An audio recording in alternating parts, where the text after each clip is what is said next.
Topic கொஞ்சம் டிஃப்ரெண்டா இருக்கிற மாதிரி தெரியும் இல்லையா? ஐயா அந்த டாபிக்கை தெளிவாக தான் கொடுத்தாங்க.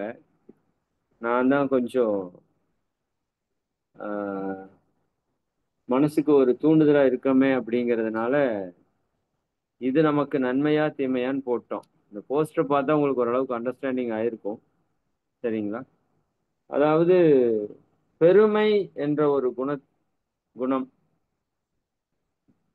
அது நம்ம எல்லாருக்கிட்டையுமே மேக்சிமம் இருக்கிற ஒரு விஷயம்தான்.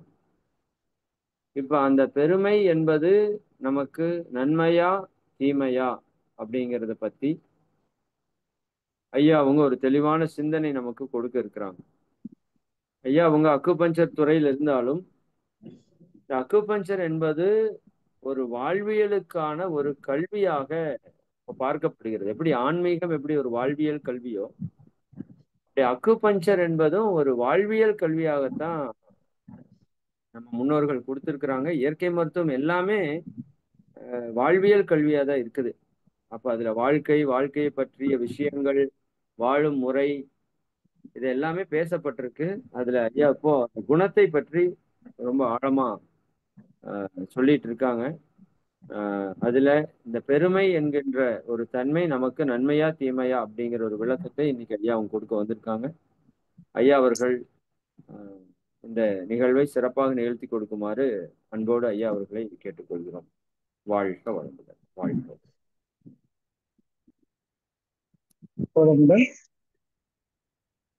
அனைவருக்கும் மாலை வணக்கங்கள்.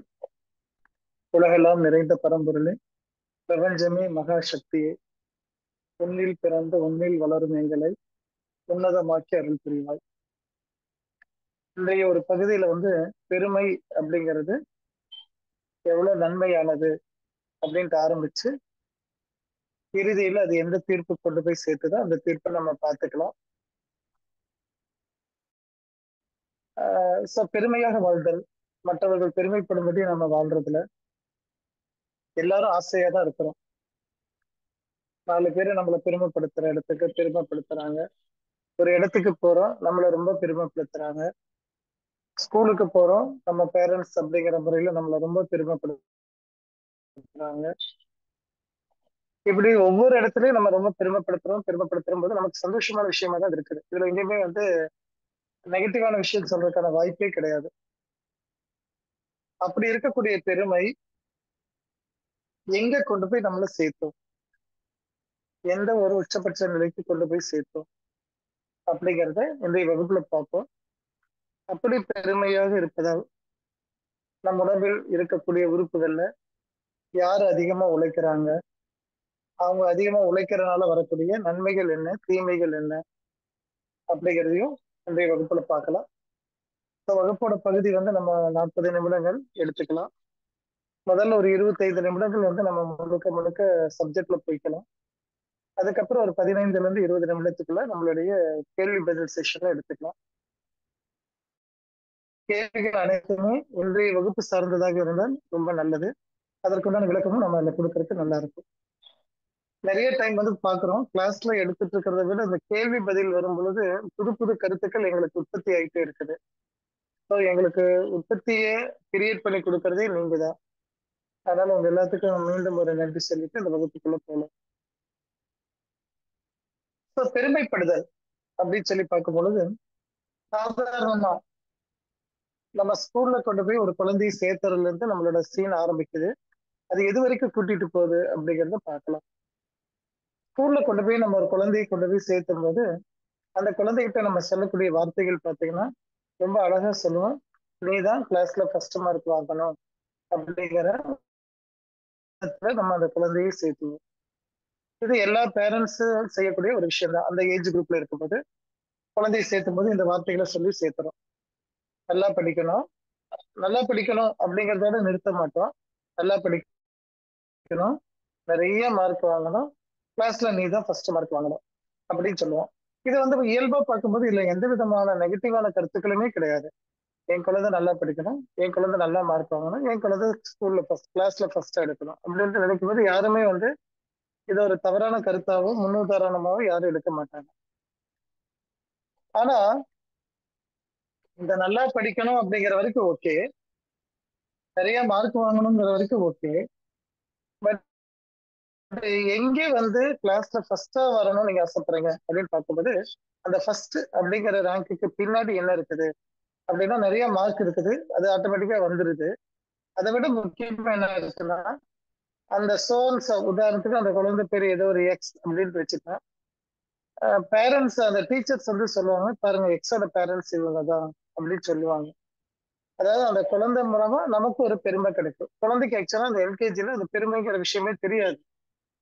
அது ஏதோ மார்க் வாங்க எல்லாம் கை தட்டுவாங்க, ஹி ஹி சிரிச்சுட்டு போயிடும். அது கொஞ்ச நேரத்துல மறந்துடும். அந்த குழந்தை இன்னொரு குழந்தை என்ன மார்க் வாங்குச்சு போய் கேட்காது. நீயும் வந்துட்டியா என் கூட அப்படிங்கறதெல்லாம் கேட்காது. என்னமோ எல்லாரும் கை தட்டுனாங்க, நானும் கை தட்டினேன் அப்படிங்கும். அல்ல கை லோயஸ்ட் மார்க்கான குழந்தை கை தட்டும், ஹையஸ்ட் மார்க்கான குழந்தை கை தட்டும். கடைசியில் ரெண்டு பேரும் ஒண்ணா உட்காந்து சாப்பிட்டுட்டு இருப்பாங்க. அவங்களுக்கு எந்த விதமான மாற்று கருத்துமே இருக்காது. இந்த இடத்துல குழந்தைகள்கிட்ட பெருமை கிடையாது. ஆனா பேரண்ட்ஸா இருக்கிறவங்கள்ட்ட என் குழந்தை அதிகமான மார்க் வாங்கியாச்சு அப்படின்னா நம்ம கிட்ட பெருமை அதிகமாகுது. அந்த குழந்தை மூலமா நம்ம பெருமை வாங்கிக்கிறோம். அப்படி வாங்கும்போது என்ன ஆகுதுன்னா, அந்த குழந்தைகிட்ட மார்க் வாங்கினதுனால பெருமைப்பட்டது சந்தோஷம்தான். பட் அதே குழந்தை அடுத்த ஒரு 2 எக்ஸாம்ல சப்போஸ் மார்க் வந்து டு த பெஸ்ட் இல்லாம கொஞ்சம் கம்மியா வாங்கிடுச்சு வைங்களேன். இப்ப அந்த பேரண்ட்ஸோட மனநிலை எப்படி இருக்குன்னு பாருங்களேன். அந்த குழந்தையை பார்க்கும்போது ஒரு மாதிரி, டேய் நல்லா படிச்சு அடுத்த தடவை நிறைய மார்க் வாங்கலாம் அப்படின்னு. நல்லா படிச்சுதான் வாங்கியிருக்கிறான். கொஞ்சம் அந்த ஃபர்ஸ்ட் செகண்ட் வாங்கல, தேர்ட் ரேங்க்ல வாங்கிட்டா அப்படின்னா அந்த ஃபர்ஸ்ட் ரேங்க்குள்ள வர வைக்கிறதுக்காக பேரண்ட்ஸ் அவனை, அந்த குழந்தைய ரொம்ப அதிகமா ப்ரெஷரைஸ் கொடுத்துட்டே இருப்பாங்க, ப்ரெஷர் பண்ணிட்டே இருப்பாங்க. சப்போஸ் ஒரு பையன் 2 எக்ஸாம்ல அடுத்தடுத்து வரக்கூடிய 2 எக்ஸாம்ல இப்போ குவார்டர்லியும் மார்க் கம்மியாச்சு, அதுக்கு அடுத்து வந்து மிட் டர்ம்லயும் மார்க் கம்மியாயிடுச்சு, அடுத்தது ஹாஃப் இயர்லிக்கு வெயிட் பண்ணிட்டு இருக்கிறான் அப்படின் போது அந்த பையனுக்கு அந்த அம்மா அப்பா வைக்கிற டாஸ்க் என்னவா இருக்குன்னா, இந்த தடவை எப்படியாச்சும் நீ ஃபர்ஸ்ட் மார்க் வாங்கணும் அப்படின்னு. நிறைய மார்க் வாங்குறதுங்கிறது வேற, ஃபர்ஸ்ட் மார்க் வாங்கணுங்கிறது வேற. நீ ஃபர்ஸ்ட் மார்க் வாங்கணும் அப்படின்னு சொல்லி அவனை உஸ்பேத்திட்டு இருப்பாங்க, அல்லது அவனை கம்பல் பண்ணி படிக்க வச்சுட்டு இருப்பாங்க. இப்ப அந்த குழந்தை, உதாரணத்துக்கு அந்த குழந்தைக்கு உண்டான அந்த எல்கேஜியோ யூகேஜியோ இருக்கிற குழந்தைக்கு ஒரு பையனுக்கு ஒரு சின்ன கார் வேணும் அப்படின்னு சொல்லி கேட்டானா, அந்த கார் வேணும் அப்படின்னா அந்த பேரண்ட்ஸ் சொல்லக்கூடிய பதில் என்னவாக இருக்கும்? டிஃபால்ட்டா எல்லாரும் என்ன சொல்லுவாங்க, நீ இந்த தடவை மார்க் வாங்கு பார்த்துக்கலாம். இந்த காருக்கும் மார்க்குக்கும் ஏதாவது சம்மந்தம் இருக்கா? இமேஜின் பண்ணி பாருங்க. காருக்கும் காசுக்கும் சம்மந்தம் இருக்குது. பட் இப்ப எப்படி பண்றோம், காரையும் காசையும் கனெக்ட் பண்றது பதிலா காரையும் இப்போ மார்க்கையும் கனெக்ட் பண்ணி அந்த குழந்தைய வந்து நீ கார் பாஸ் பண்ணா நல்ல மார்க், நல்ல மார்க்னா ஃபர்ஸ்ட் மார்க் வாங்கினா உனக்கு வந்து கார் வாங்கி கொடுத்துறேன் அப்படி சொல்லி நம்ம அந்த குழந்தைய வந்து உஸ்பேத்தி விடுறோம். இப்ப நீங்க காசு இல்லாம கொடுக்கல, என்ன உங்கள்கிட்ட இழந்துட்டீங்க அப்படின்னா அந்த பெருமைங்கிற ஒரு விஷயம் இழந்தனால அந்த குழந்தைக்கு கொடுக்கக்கூடிய அந்த சின்ன சந்தோஷத்தை போஸ்ட்போன் பண்ணி வச்சுக்கிறீங்க. அந்த குழந்தை ஒருவேளை அந்த காரை மறந்துட்டாலும் முடிஞ்சு போச்சு. ஆனா நீங்க என்ன பண்ணுவீங்க, விட மாட்டீங்க. அப்பப்ப ஞாபகப்படுத்துவாங்க, கார் வேண்டாமா, கார் வேண்டாமா. அப்படின்னா என்ன பண்ணணும், படிக்கணும். என்ன பண்ணணும், ஃபர்ஸ்ட் மார்க் வாங்கணும். அப்பதான் உனக்கு அந்த கார் ஞாபகம் வச்சுக்கோ எப்படி சொல்லி எந்த பேரண்ட்ஸ் எல்லாம் குழந்தைகளை நீங்க என்கரேஜ் பண்றேங்கிற பேர்ல, மோட்டிவேட் பண்றேங்கிற பேர்ல குழந்தைகளை கொம்பு சீவி விடுறீங்களோ, அந்த குழந்தைகள்லாம் இந்த கிளாஸோட எண்டுல நம்ம பார்க்க போற ப்ராப்ளத்துக்குள்ள மாற்றக்கான வாய்ப்பு ரொம்ப அதிகமா இருக்கு, ஞாபகம் வச்சுக்கோங்க. ஓகே. அப்ப வந்து நம்ம அந்த மார்க் வாங்கணுங்கிறது வேற, ஃபர்ஸ்ட் மார்க் வாங்கணுங்கிறது வேற. ஓகே. இப்ப இதே கண்டிஷன் ஒரு சின்னதா ஒரு சின்ன எக்ஸாம்பிளோட இமேஜின் பண்ணி பார்த்தீங்கன்னா இன்னும் தெளிவா புரியும். உதாரணத்துக்கு 8th படிக்கக்கூடிய உங்க குழந்தை கிளாஸ்ல மேக்ஸ்ல சென்டம் வாங்கிட்டா அப்படின்னு வச்சு பாருங்களேன். சென்டம் வாங்கிட்டான் போது உங்களுக்கு எல்லாம் ரொம்ப ரொம்ப சந்தோஷமா இருக்கு, என் பையன் சென்டம் வாங்கிட்டான் அப்படின்னு தெரியும். சப்போஸ் பையன் மார்க் ஷீட்ல பேப்பர் மட்டும் ஆன்சர் ஷீட் மட்டும் வாங்கிட்டு வந்து பார்க்கலாம், பார்த்தா அதுல சென்டம் இருக்குது. 100/100 சந்தோஷம். அப்பாவுக்கு சந்தோஷம், அம்மாவுக்கு சந்தோஷம். பையனை நல்லா சந்தோஷப்படுத்தி படுக்க வச்சு தூங்க வைப்பாங்க. அவன் கேட்காம ஏதோ எக்ஸ்ட்ரா 2 வச்சு கூட வாங்கி கொடுத்து சாப்பிட வச்சு கூட தூங்க வைப்பாங்க. அதுக்கப்புறம் இந்த பேரண்ட்ஸா இருக்கக்கூடியவங்க சப்போஸ் பக்கத்து வீட்டுல போய் சொல்லலாம் அப்படிங்கிற ஒரு ஆசைப்பட்டு அங்க போய் சொல்றாங்க வைங்களேன், என் பையன் மேக்ஸ்ல வந்து 100/100 வாங்கியிருக்கிறான் அப்படின்னு சொல்லும் போது, சப்போஸ் அந்த பேரண்ட்டும் சொல்றாங்க என் பையனும் 100/100 தான் அப்படின்னு சொல்றாங்க வைங்களேன், இவங்களுக்கு அந்த வேகம் குறைஞ்சிடும். அடுத்த வீட்டுக்கு போய் சொல்லணும்னு நினைச்சு சொல்றாங்க வைங்களேன், அப்படி சொல்லும் போது அந்த வீட்டுல இருந்து பதில் வருது வைங்களேன், என் பையனும் 100/100 இந்த தடவை வந்திருக்கிறான் அப்படின்னு சொல்லும் போது ஆட்டோமேட்டிக்கா இவங்களுக்கு அந்த 100/100 போய் சொல்லணுங்கிற எண்ணமே இருக்காது. சரி, ஓகே. அடுத்த நாள் காலையில அந்த குழந்தைய இவங்க அந்த குழந்தைய வீட்டுக்கு ஸ்கூலுக்கு அனுப்பிட்டு இவங்க வீட்டுல வேலை செய்யக்கூடிய மெய்டு வராங்க வைங்க. மெய்டு கிட்ட கேஷுவலா சொல்றாங்க, என் பையன் 100க்கு 100 வாங்கிட்டான்ப்பா அப்படின்னு சொல்லும்போது, அந்த மெய்டம்மாவோட பையனும் அங்கேயே படிக்கிறாங்கன்னு வச்சுக்கிட்டா, அந்த பையன் அந்த அம்மா சொல்றாங்க, என் பையனும் 100க்கு 100 தான் மேடம் வாங்கியிருக்கிறான் அப்படி சொல்லும்போது உங்களுடைய மனநிலை எப்படி இருக்கும்? அந்த 100க்கு 100 மேல வெயிட் இருக்குமா அப்படின்னா 100க்கு 100 மேல வெயிட் இருக்கவே இருக்காது. இப்ப 100க்கு 100 தான் உங்க முக்கிய கிரைட்டீரியாவா இருந்தது, எப்படி மாறுச்சு அப்படின்னா இங்க என்ன வருது, நமக்கு பெருமை எப்படி வேணும்னு பாக்குறோம்னா, நான் மட்டும்தான் இருக்கணும் அப்படிங்கிற ஒரு எண்ணம் உள்ள வருது. இந்த நான் மட்டும்தான் அப்படிங்கிறதுதான் பெரிய தவறான கான்செப்ட். எதை எடுத்துக்கிட்டாலும் சரி, நான் மட்டும்தான், அப்ப என் பையன் மட்டும்தான் வரணும், அப்படி வந்திருந்தானா சந்தோஷம். இப்ப எல்லா பசங்களும் 100க்கு 100 எனக்கு வந்து அது அந்த இது இல்ல என்ன, என்னோட யூனிக்னஸ்ங்கிற மாதிரி ஒண்ணுமே இல்லாம போயிடுது பாத்தீங்களா. அப்ப அது ரொம்ப சாதாரண விஷயமா போயிடுது. அப்ப 100க்கு 100 வாங்கின மார்க்கே உங்களுக்கு எப்ப உஸ்பேத்தி விடுது அப்படின்னா, அவன் மட்டுமே வாங்கியிருந்தான்னா நல்ல உஸ்பேத்தி, நீங்க வந்து காலரை தூக்கி விட்டுட்டு போறது, அவங்க ஸ்கூல்ல போய் வேணுட்டு 4 தடவை மிஸ்ஸை பாக்குறது எல்லாம் பேசுறதும் பண்ணுவீங்க. பட் 100க்கு 100 வாங்குறது ஹையஸ்ட் மார்க். அந்த மார்க்கே ஒரு 20 பேர் 30 பேர் வாங்கியிருந்தாங்க சொன்னா உங்களுக்கு அதுல வந்து அந்த வேகமே இருக்கிறது இல்ல. உங்க பையனை பார்க்கும்போது அது சரி எல்லாரும் வாங்கினாங்க நீயும் வாங்கிட்ட அப்படிங்கிற மாதிரி போயிடுது.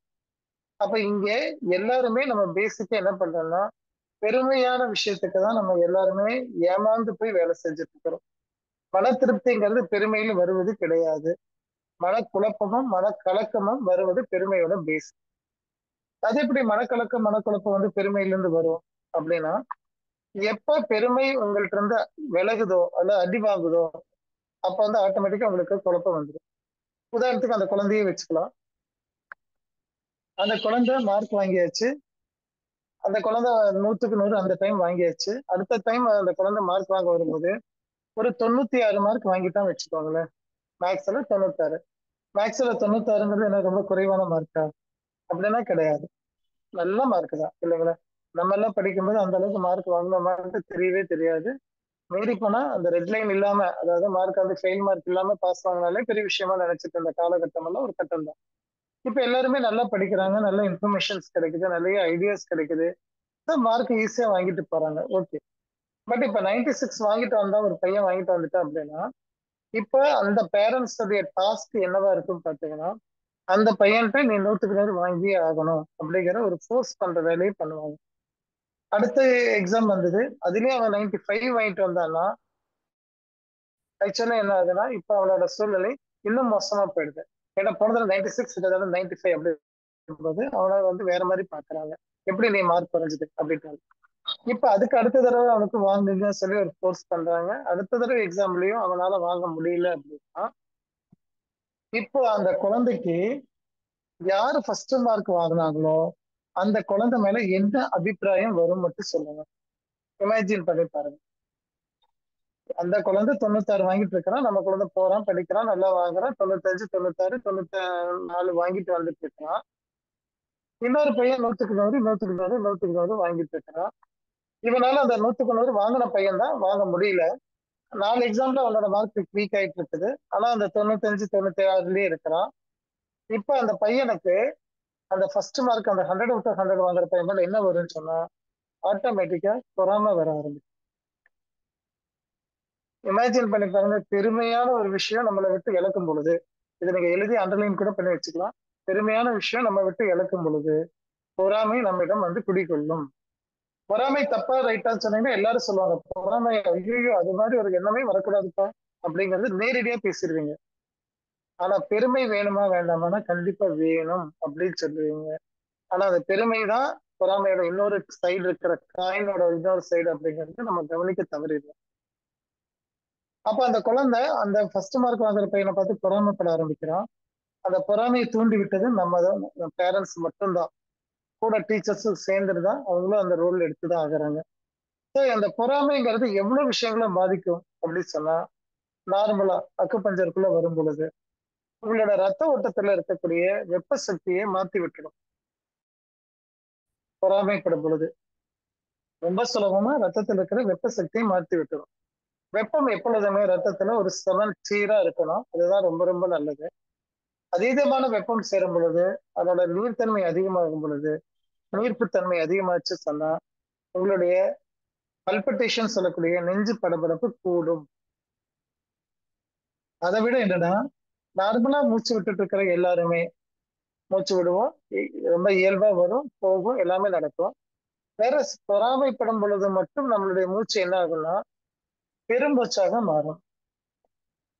பொதுவா வீட்டுல பெரியவங்க இருந்தாங்கன்னா, பெருமூச்சு வீட்டுக்கு ஆகாது அப்படிங்கிற ஒரு டயலாகே சொல்லுவாங்க. பெரியவங்களா இருந்தாங்க, பாட்டிமார்கள் யாராச்சும் இருந்தாலும் சொல்லுவாங்க, ஏன் இப்படி பெருமூச்சு விட்டுட்டு இருக்கிற அப்படின்னு. அது எதுக்காக சொல்றேன்னா, வீட்டுக்கு ஆகாதுங்கிறது இல்ல, அந்த பர்டிகுலர் நபரோட உடலுக்கு ஆகாது.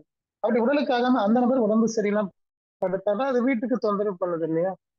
அந்த கான்செப்ட்ல அவங்க சொன்னதுதான் அது. அப்போ ஒரு சாதாரணமான ஒரு சின்ன விஷயம் நம்ம என்ன பண்றோம், பொறாமையை உண்டாக்கி அதனால பெருமூச்சை உண்டாக்கி நம்ம உடம்புல இருக்கிற ரத்தத்துல இருக்கிற வெப்பத்தை மாற்றி மூச்சுல இருக்கக்கூடிய தன்மையை மாத்தினதுக்கப்புறம் உடல் இப்படி ஆரோக்கியமா இருக்க முடியும்னு இமேஜின் பண்ணி பாருங்க. இப்ப இந்த உடல் கெட்டதுக்கு என்னோட உறுப்புகளோ சூழ்நிலையோ எதுவுமே காரணம் கிடையாது. என்னோட பெருமைங்கிற ஒரு ஆக்டிவிட்டிஸ் நான் வேணும்ட்டு இருந்ததை இழந்தனால வந்த போராட்டம் தான் இவ்வளவு பெரிய நிலைக்கும் காரணம். இந்த போராட்டம் கண்டிப்பா தொடரும் பொழுது அது எங்க போய் அமைதியா போய் சேரும் சொன்னா, நம்ம இதயத்துல இருக்கக்கூடிய பலகீனத்தை கொண்டு போய் சேர்த்து விடும்.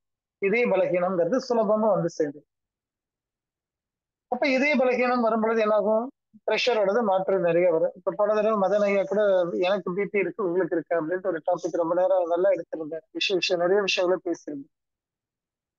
அதுல சொல்லும்போது சொல்லுவாரு, இந்த மாதிரி வந்து பிபி ரைஸ் பண்ணிட்டு நான் சிரமப்பட்டு இருக்கிறாங்க அப்படின்னு சொன்னா, எனக்கு பிபி இருக்குன்னு சொன்னது அவர் நல்ல எண்ணத்துல அது சொன்னாரு. பட் இப்ப இந்த மாதிரி வரும் பொழுது உங்களுடைய பிபி தாறுமாறா ரியாக்ட் பண்ண ஆரம்பிக்கும் பொழுது அதை உடல் திருப்பி ரீஸ்ட்ரக்சர் பண்ணி கட்டமைக்கிறதுக்கு நிறைய போராட வேண்டியிருக்கு. போராடுற அளவு தெம்பு இருந்துச்சுன்னா ஒண்ணும் தெரியாது. அந்த தெம்பு குறையும் பொழுது நம்ம நோயாளியா மாறிடுது. ஓகே. அப்ப பெருமை அப்படிங்கிற ஒரு விஷயம் நமக்கு எந்த இடத்துலயுமே வருவது நன்மைக்கானது அடையாளம் கிடையாது. தீமையை மட்டுமே இன்வைட் பண்ணும். என்ன தீமையை இன்வைட் பண்ணும், பொறாமையான குணங்களை கொண்டு வந்து நம்மகிட்ட சேர்த்து. இன்னொன்னு, பெருமையாக இருக்கக்கூடிய மனிதர்கள் எல்லாத்திட்டையுமே சுப்ரியாரிட்டி காம்ப்ளெக்ஸ் ரொம்ப அதிகமா இருக்கும். நம்மகிட்ட ரெண்டு காம்ப்ளெக்ஸ் சொல்லுவாங்க. ஒண்ணு வந்து உயர்ந்த மனப்பான்மையோட இருக்கிற மாதிரி பேசுறது, இன்னொன்னு தாழ்வு மனப்பான்மையோட பேசுறது, இன்ஃபீரியாரிட்டி காம்ப்ளெக்ஸோட இருக்கு. இது ரெண்டுமே கரெக்ட் இல்ல. ஆனா இந்த பர்டிகுலரா இருக்கக்கூடிய மனிதர்கள்ட்ட, இந்த பெருமை சார்ந்த மனிதர்கள்ட்ட சுப்ரியாரிட்டி காம்ப்ளெக்ஸ் ரொம்ப அதிகமா இருக்கும்.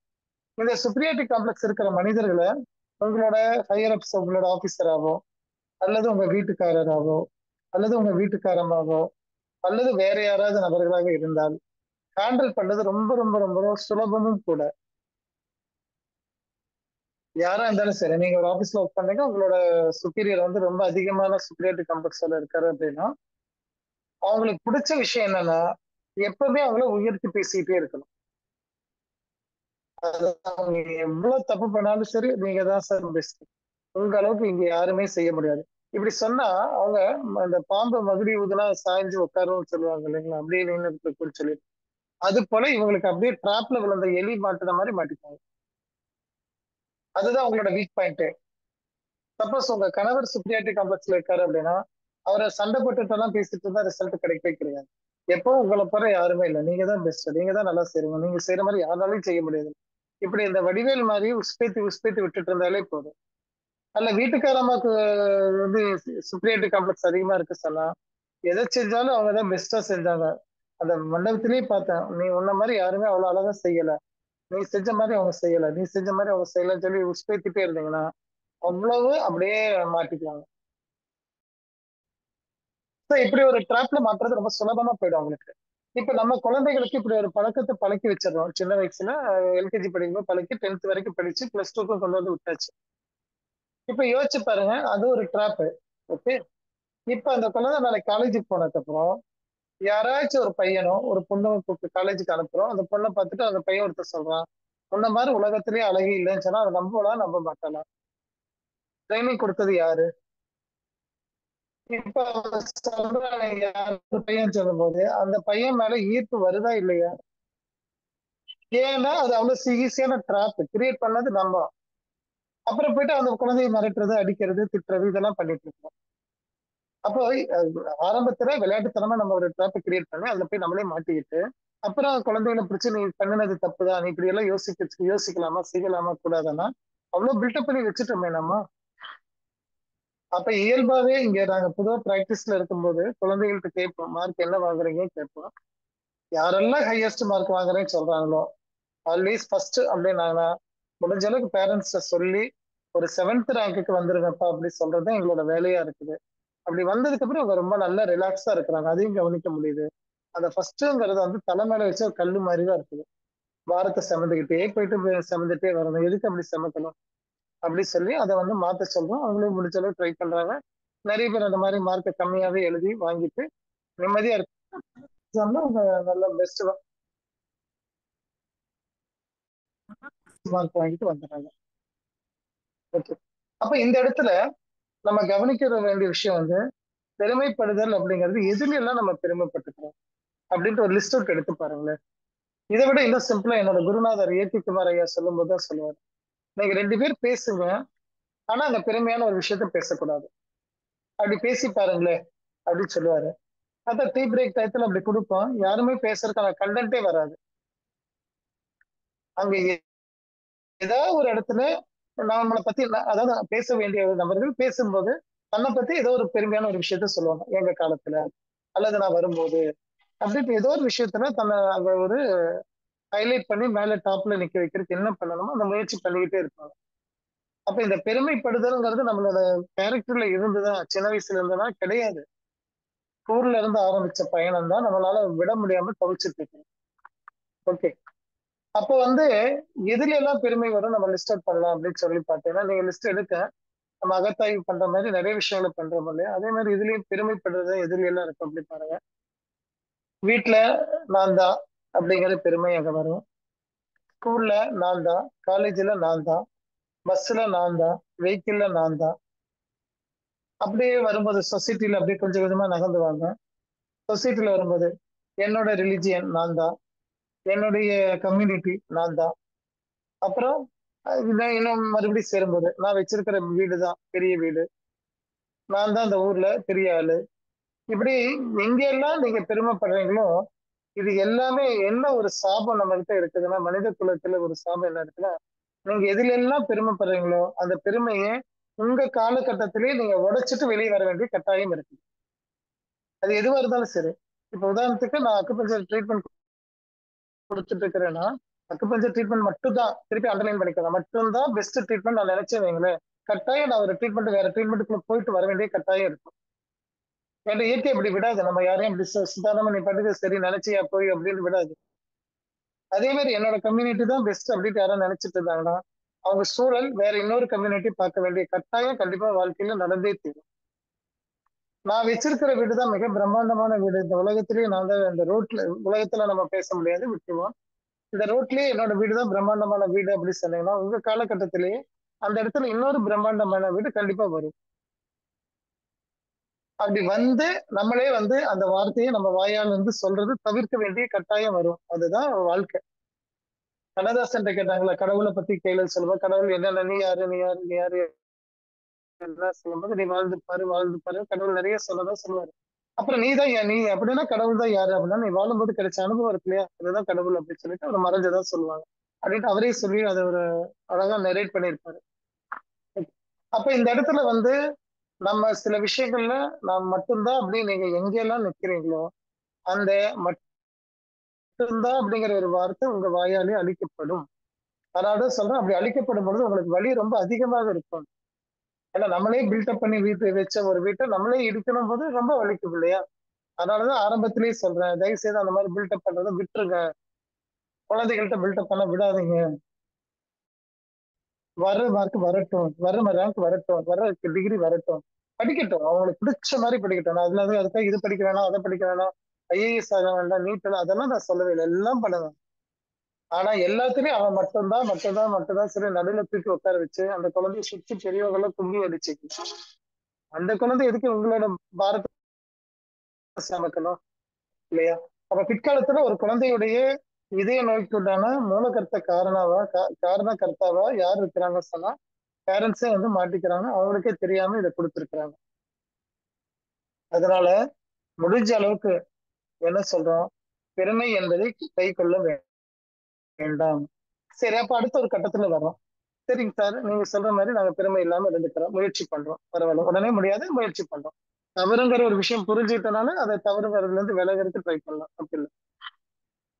இங்க நீங்க நிறைய இடங்கள்ல பாருங்க, திருமணங்கள் நடக்கும் பொழுது மிக பிரம்மாண்டமா நடக்குது.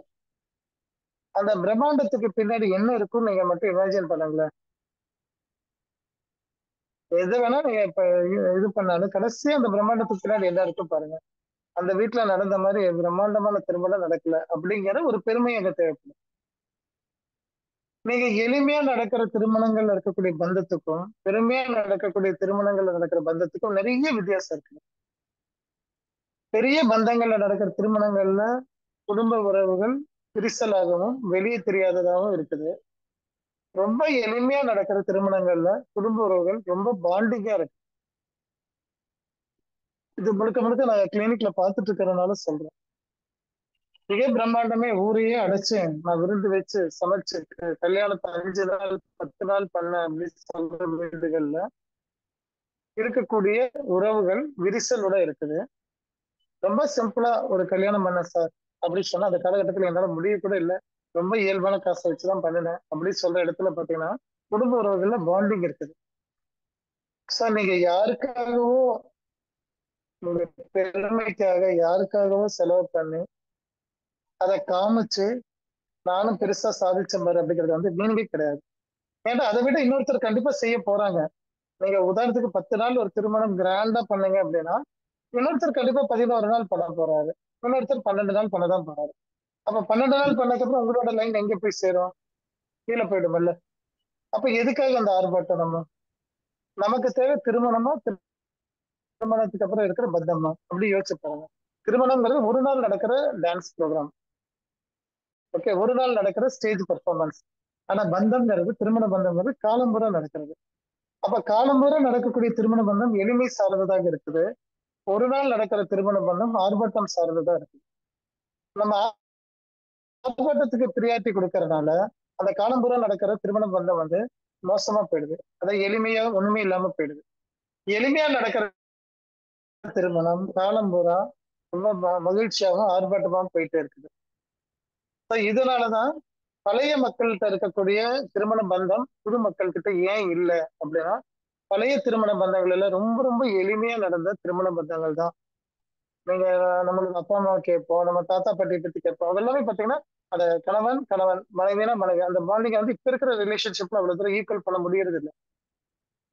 ஏன்னா ஒரு ஒண்ணு ஃபுல்ஃபில் பண்றேன்னு சொல்லி ஒரு ஆர்ப்பாட்டம் பண்ணிட்டீங்கன்னா ஆட்டோமேட்டிக்கா அடுத்ததுல வந்து அந்த நெகட்டிவிட்டி அது பேலன்ஸ், அதாவது இன்யாங் சொல்றது, ஒரு பக்கம் ஏறிச்சுன்னா இன்னொரு பக்கம் அது இறங்கதான் செய்யும். அப்ப ஒரு பக்கம் ரொம்ப ஏத்திட்டீங்கன்னா இறங்குறது ரொம்ப இறங்கிடும் இல்லையா?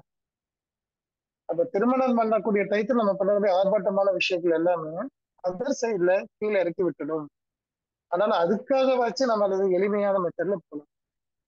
இப்ப வந்து நம்ம அடுத்த கட்டத்துக்கு வரும் பொழுது, சார் நான் எளிமையை விரும்புறேன், நான் வந்து எந்த ஆர்ப்பாட்டத்தையும் விரும்பல சார். ஆனா என்ன இதை சுத்தி இருக்கிறவங்க என்ன பிரைஸ் பண்ணா நான் என்ன சார் பண்ணலாம் அப்படின்ற ஒரு கேள்வி வரலாம்ல. நம்ம பாட்டுக்கு அமைதியா இருக்கிறோம், நம்ம எந்த இடத்துலயும் போய் நம்மளை காமிச்சுக்கல, நம்ம பாட்டுக்கு நம்ம வந்து நம்ம வேலையை வந்து செய்யறோம். அதுல நமக்கு எத்தனை நன்மை செய்யணும்னு நினைக்கிறோமோ அந்த நன்மை செய்யறோம். வேதாத்திரியம் சொல்ற மாதிரி துன்பப்படும் உயிர்களுக்கு நன்மையை உங்களால் முடிந்த உதவிகளை செய்யுங்கன்னாங்க, உதவிகள் செய்யறோம். ஓகே, இப்ப இந்த இதுல வந்து அந்த ஒரு உதவி வாங்கிட்டு அவர் வந்து என்ன பிரைஸ் பண்ணாதான் நான் என்ன சார் பண்ணுது? நான் உதவி பண்ணும்போது எனக்கு அவர் பிரைஸ் பண்ணணும்னு நினைக்கல, என்னை பெருமைப்படுத்தணும்னு நினைக்கல. பட் அவர் திடீர்னு நான் 4 பேருக்கு உதவி பண்ணா அந்த 4 பேர் ஒண்ணு சேர்ந்து எனக்கு ஒரு மீட்டிங் வச்சு அந்த மீட்டிங்ல என்னை பத்தி ரொம்ப நேரம் பேசுறாங்களே சார், அப்ப நான் என்ன பண்றது அப்படின்ற ஒரு கேள்வி வரும் இல்லையா? இந்த இடத்துல அவங்க பேசுவது அவங்களுடைய கடமை அல்லது அவங்களோட விருப்பம் சொல்லலாம். ஓகே, உங்களை பார்த்தாங்க, நீங்க செஞ்சதுனால அவங்களுக்கு நிறைய நன்மைகள் கிடைச்சதுங்கிறதுனால அவங்க சொல்றாங்க, எனக்கு இந்த மாதிரி ஒரு நல்ல மனிதர் கிடைச்சது ரொம்ப விசேஷம் அப்படின்ட்டு இது ஏதோ சொல்றாங்க வைங்களேன். எல்லாமே கரெக்ட் கரெக்ட் கரெக்ட் தான். பட் இந்த இடத்துல அது அவங்க பாயிண்ட் ஆஃப் வியூ, உங்க பாயிண்ட் ஆஃப் வியூ என்ன அப்படின்னா அதை ஏற்றுக்கொள்வதும் ஏற்றுக்கொள்ளாததும் உங்களோட தகுதி தானே. வேணா ஏத்துக்கோங்க, வேண்டாம்னு விட்டுறலாம் இல்லையா? அப்போ அந்த வார்த்தைகள் கேட்டு கேட்டு பழகிட்டீங்கன்னா உங்களுக்கு அந்த வார்த்தைகள் இல்லாம தூக்கமே வராது. இதுதான் அரசியல்வாதிகள்ட்ட நடக்கிற விஷயம். சுத்தி நின்னு எப்ப பாரு வாழ்க வாழ்க வாழ்க வாழ்க சொல்லி பழகிட்டனால எப்பவுமே போஸ்டிங் இல்லாட்டி அதே வாழ்க்கைங்கிற வார்த்தை வேணும்னு எதிர்பார்ப்பாங்க. ஆள் வரலன்னா அவ்வளவுதான். அப்படியே அந்த பெருமையோட லாஸ் பொறாமையா மாறி அடுத்த ஆளுகளை எவ்வளவு தூரம் மோசமா என்னென்ன பண்ண முடியுமோ அவ்வளவு பண்ணிடுவாங்க. அது அப்படி தவறு பண்றோங்கிறது தெரிஞ்சா கூட அதுக்கு ஒரு ஜஸ்டிபிகேஷன் சொல்லுவாங்க பாருங்க. அது ரீசனபிளா இருக்கிற மாதிரி தெரியும். ஏன்னா அது அவ்வளவு சூட்சகமா நம்மள அது எவ்வளவு வேணா எக்ஸ்ட்ரீமுக்கு தப்பு பண்ண சொல்லிவிடும். அடுத்தவனால என்ன ஆனாலும் அடுத்தவனோட உயிரே போனாலும் கவலை இல்லை. அவ்வளவு மோசமான விளைவுகளை உண்டாக்குறதுக்கு உன்னோட பேஸ் முதல் படிக்கட்டு எதுனா பெருமையான விஷயம் தான். அதான் சொல்றேன், பேஸ் படிக்கட்டை கரெக்ட் பண்ணிக்கலாம். மேல போயிட்டு அதுக்கப்புறம் மேல போயிட்டு அப்புறம் அங்க போய் கரெக்ட் பண்றேங்கிறதெல்லாம் வேண்டாத காரியம். இங்கேயே கரெக்ட் பண்ணிட்டு இந்த இடத்துலயே நம்மளால முடிஞ்ச அளவுக்கு அதை கை கழுவி விட்டுட்டு எதை பத்தி யாரு பெருமைப்படுத்தினாலும் சரி, இந்தியா மிகப்பெரிய கண்ட்ரி, ஆமா நல்ல கண்ட்ரி, அதுல எந்த மாற்று கருத்து கிடையாது. பட் உலகத்திலேயே இந்தியா மட்டும்தான் நல்ல கருத்து கண்ட்ரி அப்படின்னா நம்ம இல்லப்பா, அதே மாதிரி நிறைய கண்ட்ரி இருக்கு அப்படி சொல்லி பழகிறது பெருந்தன்மையா இருக்கும். அதாவது உலக அமைதி இதுன்னு சொல்லி நம்ம ஐயா கொண்டு வந்த காரணமே அதுதான். உலகமே அமைதியாகணும், உலக சமுதாயமா ஒன்னா இருக்கணும் அப்படின்னு நினைச்சிருக்காருன்னா அவரோட தன்மை அது புரிஞ்சுக்கிறதுக்கு நமக்கு இன்னும் ஒரு நூற்றாண்டு ஆயிடும் போல இருக்குது. உலகத்தை ஒன்னா பார்க்கணும்னு சொல்லி சொன்னாரு அவரு. அப்படி வரும்போது நான் என்னோடதுன்னு சொல்லி தனியா பிரிக்க முடியாதுங்கிறது வரும்போது அங்க பெருமையான விஷயமே வராது. இல்லைன்னா அந்த கண்ட்ரி ரொம்ப பெரிய கண்ட்ரி, இந்த கண்ட்ரி பெரிய கண்ட்ரி அப்படின்ட்டு ஒரு கண்ட்ரி பார்த்து பெருமைப்படுத்துறது, இன்னொரு கண்ட்ரி பார்த்து சிறுமைப்படுத்துறது, இப்படி மனசுக்குள்ள வரதே ஒரு தவறான கண்ணோட்டமா மாறிடுது. அப்ப நம்ம குடும்ப உறுப்பினர்கள்ட்டையும் நம்ம இந்த இந்த எண்ணங்களை அதிகப்படுத்தக்கூடாது. அவன் பெரிய ஆளு, அவனுக்கு என்ன, அவன் நல்லா இருக்கிறான் அப்படிங்கிற நீங்க அவனை பெருமைப்படுத்த வேண்டாம். உங்களை யாராச்சும் அப்படி ஒரு பெருமைப்படுத்தினாலும் முடிஞ்ச அளவுக்கு அதை தவிர்த்துருங்க. அவர் சொல்றாரா சொல்லிட்டு போறாரு, அவருக்கு என்ன பாவம் ஏதோ ஆசையில சொல்றாரு அப்படின்னு சொல்லி அதை உங்களோட மனசு வழியா காது வழியா மனசுக்குள்ள போய் வால் மனசுல போய் உட்கார வச்சிடாருங்க. உட்கார வச்சுட்டீங்கன்னா அவ்வளவுதான். உங்களை ஏமாத்துறது ரொம்ப சுலபம். உங்களை ஏமாளி ஆக்கிடலாம். அது ஏதோ ஒரு இடத்துல ஒரு படத்துல செந்தில் கவுண்டமணி அவங்க போவாரு. செந்தில் அவர் முன்னாடி சேரை தூக்கிட்டு போவாரு. கவுண்டமணி அவர் எங்க போறாரு, அவங்க எல்லாம் போகும்போது சேர் போடுறது அவரோட வேலை. அப்படி போகும்போது அவரே திடீர்னு ஏதோ காது குத்துக்கே இருக்க போன இடத்துல ஒரு குழந்தைகிட்ட போயிட்டு என்ன பண்ணுவாரு, அண்ணன் இப்ப 200 ரூபாய் வைக்க போறாரு அப்படின்னு சொல்லிடுவாரு. அது பழைய படம். 200 ரூபாய் வைக்க போறாரு. அந்த 200 ரூபாய்ங்கிறது பெரிய தொகை தான். அப்ப என்னாச்சு, அந்த சொன்ன வார்த்தைக்காக இவர் 200 ரூபாய் லூஸ் பண்ணுவாரு. அப்புறம் அதை கரெக்ட் பண்றதுக்கு என்ன பண்ணுவாரு, ஒரு கொலுசை கழட்டிட்டு வந்துருவாரு. அப்போ என்ன ஆகுது, ஒரு தவறு ஒரு தன்னோட பெருமையே லாஸ் பண்ணக்கூடாது, நான் வைக்க மாட்டேன் அப்படி சொல்லியிருந்தா முடிஞ்சு போச்சு. அந்த சீன் அதெல்லாம் முடிஞ்சிருக்கு. ஆனா அதை காமெடியா கொடுத்ததுனாலதான் இவ்வளவு விவாதங்கள் நின்றுட்டு இருக்கு. ஆனா அதுல என்ன பண்றாரு, அந்த பெருமையான ஒரு விஷயம் எனக்கு கிடைச்சது, ஆனா நான் செஞ்ச மாதிரி நடிச்சுட்டேன், ஆனா அடுத்த தப்பு என்ன பண்றேன், அந்த குழந்தையோட கொலுசை எடுத்துட்டு வந்துடுறேன். அப்ப ஆட்டோமேட்டிக்கா ஒரு பெருமை திருட்டுத்தனத்துக்கு சேர்ந்து வெளிக்கொள்ள ஆரம்பிக்குது. அப்போ இந்த இடத்துல நம்ம மத்த எல்லா கேரக்டர்ஸ், ஒருத்தர் கோவப்படுறவனா இருந்தாலும் சரி, திட்டுறவனா இருந்தாலும் சரி, பயப்படுறவனா இருந்தாலும் சரி, அவனையெல்லாம் கூட நம்ம சரி பண்ணிக்கலாம். பட் அந்த பெருமைப்படுறவங்க இருக்கிறாங்க பாத்தீங்களா, அவங்களால கண்டுபிடிக்க முடியாது நம்மளால சுலபமா அவங்க கேரக்டர். ஆனா பேச ஆரம்பிச்சோன்னா எப்பெல்லாம் தன்னோட வார்த்தை முதல்ல கொண்டு வந்து வச்சுட்டு என்னோட இடத்துல, எங்க வீட்டுல, என்னால அப்படி இப்படி எப்பெல்லாம் வார்த்தை வருதோ அப்பெல்லாம் அவங்க அந்த கேரக்டருக்குள்ள இருக்கிறாங்கன்னு தெரிஞ்சுக்கலாம். அவங்களும் நம்ம ஹேண்டில் பண்ண வேண்டி வந்துச்சுன்னா இப்பத்துக்கு அவங்களை சொல்லி புரிய வைக்க முடிஞ்சா வேண்டாம்னு சொல்லலாம், அதெல்லாம் கேட்க மாட்டேன் நான் அப்படிதான் இருப்பேன்னு சொன்னா அட்லீஸ்ட் எப்படி ஹேண்டில் பண்ணலாம் சொன்னா ஒவ்வொரு தடையும் அவங்களை பிரைஸ் பண்ணிட்டீங்கன்னா அவ்வளவுதான், நீங்க உங்க காரியத்தை சாதிச்சுக்கலாம். இதை நம்ம குழந்தைகள்கிட்ட யாரும் என்ன பண்றாங்கன்னா, அம்மா பையன்கிட்ட இந்த தவறை நிறைய பண்றாங்க. நார்மலா அம்மாமார்கள் பெண்கள்கிட்ட இது பண்றது இல்ல, தன்னோட பையன்கிட்ட நிறைய தவறுகள் இது பண்றாங்க. பண்ணும்போது அவனை நினைக்கிறாங்க அவங்க உஸ்பேட்டு அவன் ரொம்ப பவர்ஃபுல் ஆக்குறாங்கன்ட்டு. பட் உண்மையாலும் கிடையாது, அவன் ரொம்ப வீக்கா இருக்கிறான்னு அர்த்தம். அப்படி வீக்கா இருக்கிறவனுக்கு நாளைக்கு ஒய்ஃப் அமையும் பொழுது டெஃபினட்டா அந்த ஒய்ஃப் டாமினேட் பண்ணி தான் ஆகணும். ஆனா அப்படி டாமினேட் பண்ணும்போது இந்த அம்மானால தாங்கிக்க முடியாது. ஸோ ஆட்டோமேட்டிக்கா குடும்பத்துல விரிசல் ஏற்படுறதுக்கு ரொம்ப சுலபமா நடக்கும். ஆனால் இது ஒரு செயின் ரியாக்ஷன். இன்னைக்கு நடக்கிறது இன்னையோட முடிய போறதுல செயின் ரியாக்ஷன். அதனால நம்ம குழந்தைகளையும் இல்ல நம்ம உறவினர்களோ இல்ல நம்ம கூட சேர்ந்த நம்ம இறை சாதனை மார்க்க நண்பர்களாக இருந்தாலும் சரி, அந்த மாதிரி டயத்துல யாராச்சும் இருந்தாங்க, நீங்க பேச வேண்டிய கட்டாயம் இருக்கலாம், அவங்க பேச்சுல கவனிங்க. அந்த பெருமையான விஷயத்தையே டார்கெட் வச்சு பண்ணிட்டு இருக்கிறாங்க அப்படின்னா கொஞ்சம் கொஞ்சமா அது வந்து வெளியே வர சொல்லணும். வெளியே வரக்க மனசு வராது, முதல்ல சொல்லிட்டு. அவ்வளவு சுலபமா யாரும் வரமாட்டாங்க. ஏன்னா அது அவ்வளவு பெரிய ஒரு மதமதப்பு இருக்கும். என்ன சொல்ல, சரக்கு அடிக்கிறவன் எப்படி இருப்பானோ அந்த மாதிரி போதை ஏற்றக்கூடிய பொருள் தான் பெருமை. அதாவது அவ்வளவு சீக்கிரம் வரமாட்டாங்க. பட் இதனால வரக்கூடிய விளைவுகள் இவ்வளவு இருக்குது அப்படி சொல்லி வரும் பொழுது இதயம் பாதிக்கப்படலாம், ரத்த ஓட்டத்துல வெப்பம் அதிகம் மாறலாம், மூச்சு தாறுமாற வேலை செய்ய ஆரம்பிக்கலாம். அப்படிங்கிற விஷயத்தையெல்லாம் சொல்லி கொஞ்சம் உடல் சார்ந்ததுக்காக குறைச்சுக்கோங்க அப்படி சொன்னீங்கன்னா அப்புறம் கொஞ்சம் கொஞ்சமா இறங்கி வருவாங்க. அப்படி இறங்கி வரும்பொழுது அவங்களோட உடலும் சரியாகும், மனமும் சரியாகும், குடும்ப சூழலும் சரியாகும். அப்படிங்கிற ஒரு சின்ன அவுட்லைனோட பெருமை வந்து நன்மையா தீமையா அப்படி சொல்லும் பொழுது முழுக்க முழுக்க 100க்கு 100 மடங்கும் தீமையான விஷயம்தான் பெருமைப்படுதல். பெருமையை வந்து நம்ம வளர்த்துக்க வேண்டாம். முடிஞ்ச அளவுக்கு அழிக்கிறதுக்கான முயற்சி எடுங்க. கை விட்டுட்டீங்கன்னா உண்மையால ரொம்ப இயல்பா இருக்கும். யாராச்சும் அப்படி பெருமைப்பட்டு வார்த்தை பேச ஆரம்பிச்சா நமக்கு புரிஞ்சிடும், இதனால எனக்கு எந்த நன்மையும் இல்லை சொல்லிட்டு நீங்க விலக ஆரம்பிச்சீங்கன்னா அதுக்கப்புறம் உங்களை பெருமைப்படுத்தி பேசக்கூடிய நண்பர்கள் குறைஞ்சிருவாங்க. நீங்க நிம்மதியா இருக்கலாம். அப்படிங்கிற ஒரு சின்ன பாடத்தோட இன்றைய வகுப்பை முடிச்சுக்கலாம். ஏதாவது சந்தேகங்கள் இருந்தா நம்ம அடுத்த ஒரு 10-15 நிமிடங்கள் அதுக்காக ஸ்பெண்ட் பண்ணலாம். நன்றிப்பா. நன்றி சார்.